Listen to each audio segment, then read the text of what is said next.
next few hours, but this is what it looks like right now in downtown Denver. It's going to keep falling into the afternoon, so if you're out on the roads or heading out there, reminder, slow down. As of 6 a.m., DPD had already reported some 96 crashes.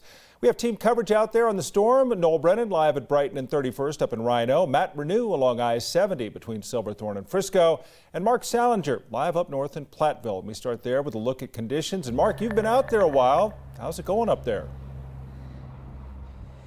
Yeah, Tom, it just really stopped snowing here in the last half hour or so. So that's kind of what's moving down towards Denver. Here in Platteville, I'm at Miller Farms, where this farming season for the summer, at least for the summer crops like green beans and tomatoes and stuff like that, that has come to an end with this snowstorm. Now here, just a couple of minutes ago, it was really coming down. Now you can almost see the sun starting to come up. So that is what's moving down south. I want to step behind the tractor here. You can see the snow is sticking to the tractor. And one of the things that they're talking a lot about up here is the pumpkins. Everybody's talking about pumpkins now with Halloween, but for them, the harvest for them is important with this cold weather. They brought in hundreds of pumpkins, put them inside in a shed so that they wouldn't freeze overnight. There are still some out here that are getting a little bit cold, and they say that can leave marks on the pumpkins. But other than that, the weather up here north is starting to get better. The sun's starting to poke out, and dare I say, it's starting to get a little bit warmer, just a little bit. It's still pretty cold outside.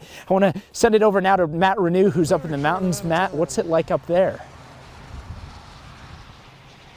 Hi, yeah, thanks, Mark. The storm has been calming down a little bit here, and that's the good news because the day started out this morning like it was ready to start winter with several inches of snow coming down in a hurry. This is what it looked like earlier this morning before the sun came up. It was adding up as far as the snow goes, covering roads with a wet, slippery snowpack that caused a number of crashes and spun out cars, forcing closures along I-70 all morning. But now with a little daylight breaking through those clouds, traffic's moving a little bit better. Some of that snow melting off of that asphalt now. And over at Keystone, these lower temps and a little bit of snow have really helped the snow-making guns. They're at full output as they work to get open soon, joining the race to open now to see who can start their season first. By the way, while we were over there at Keystone, in places where they weren't even making snow, just where this October storm had been putting snow, about 5 inches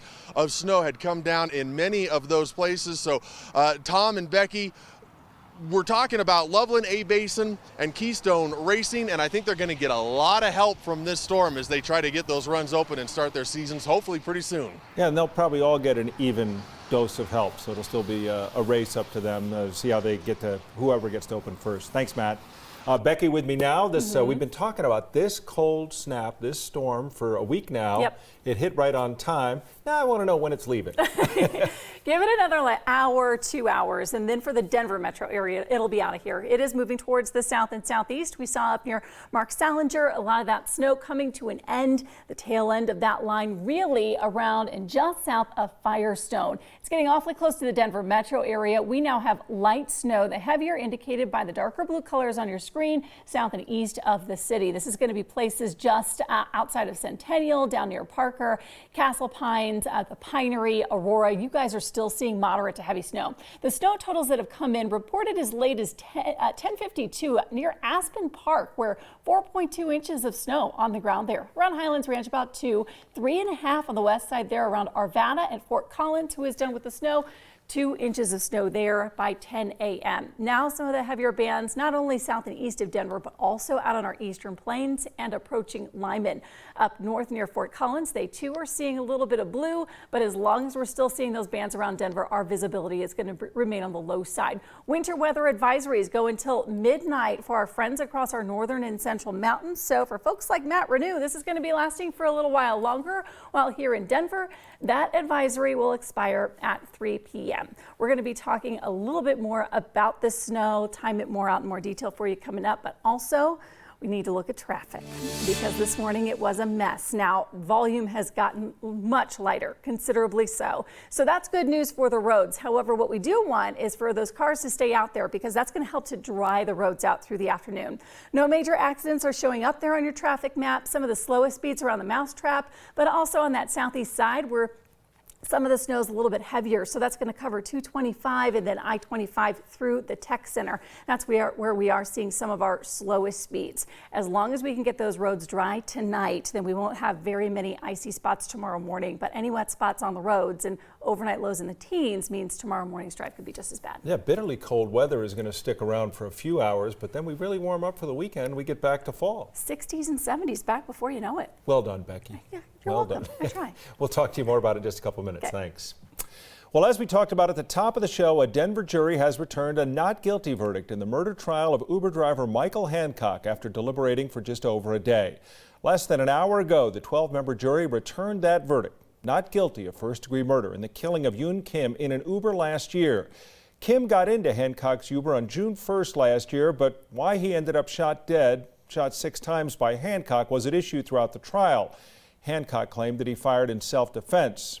Again, Michael Hancock found not guilty of first-degree murder this morning. Much more on this story is coming up at 4 o'clock. As far as the weather, again, when we say slow down, it's really for your own good because even professional drivers struggle in this type of weather. Take a look at the RTD bus here at I-25 and Thornton Parkway. Thanks to Alex Medford for sending this picture in. We got word of it right after 9 a.m. this morning. Well, Red Rocks has canceled a show for tonight due to the weather. Elenium was set to play at the amphitheater. AEG sending out a release saying, in part based on tonight's forecast, they won't be going through with tonight's show. Friday and Saturday shows, though, are still set to go on as planned. Refunds for tonight's show, they say, are already on their way to fans. They can expect to see their money in 24 to 48 hours. Well, take a look at the radar, the whole storm system. It's easy. Just get the 9 News app, and it's free to download on the Apple and Google Play stores. And we've been getting many great pictures and videos from viewers this morning. Of course, our favorites are the ones with the kids and the animals. This is Taylor Keats' daughter experiencing her first snow before Halloween. And a sweet dog hanging out on the snowy porch in Kent Carl. He doesn't seem to let the cold bother him anyway. Thanks to Rachel Williamson for sending in this one. And now this is a type of dog certainly made for this type of weather. That's Popcorn the Husky, who lives up in Fort Lupton. Thanks to Rachel Green for sending that in. Finally, off to the spooky side of things with the storm. As the snow came before Halloween, you can see what it did to these decorations. That's the Boykins family yard. All those decorations now covered in snow. Susan Proper has that pumpkin covered with snow. You can check out the full gallery of all the photos we're gathering on 9news.com. And if you want to send us more, please do so. You can use the hashtag 9WX on social media or email them to yourtake@9news.com. Much more snow coverage coming up. We'll check in with Noel Brennan, check in how things are in his area. And your full forecast plus more of your weather photos are coming up too.